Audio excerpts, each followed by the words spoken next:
அருட்பெருஞ்சோதி அருட்பெருஞ்சோதி தனிப்பெருங்கருணை அருட்பெருஞ்சோதி. தேங்காய், வரமிளகாய், முந்திரி, கசகசா, சிறிது சோம்பு அனைத்தையும் சேர்த்து அரைத்துக் கொள்ளலாம். ஃபைன் பேஸ்ட் போட்டு வேக வைத்துக் கொள்ளலாம். ஆனியன் வேக வைத்துக் கொள்ளலாம். உப்பு சுண்டல் மசாலா சுண்டல் தயார். காலிஃப்ளவர், ஆனியன், மஞ்சத்தூள், வரமிளகாத்தூள், கொத்தமல்லி தூள் போட்டு வேக வைத்துக் கொள்ளலாம். கசகசா, பச்சை மிளகா, முந்திரி சேர்த்து தேங்காய் நன்கு அரைத்து நைஸான பேஸ்டாக செய்து கொள்ளலாம். காலிஃப்ளவர், ஆனியன் குருமா, அனைத்து சைட் டிஷ்கள் அனைத்து, அதாவது ரைஸ், சப்பாத்தி, அதுக்கப்புறம் பூரி, அதுக்கப்புறம் தோசை மேலே இதை கெட்டியாக செய்து விட்டால் இது சாப்பிடுவதற்கு ரொம்பவும் டேஸ்டாக இருக்கும்.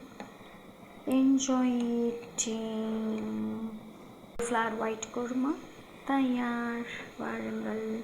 அருட்பெருஞ்சோதி.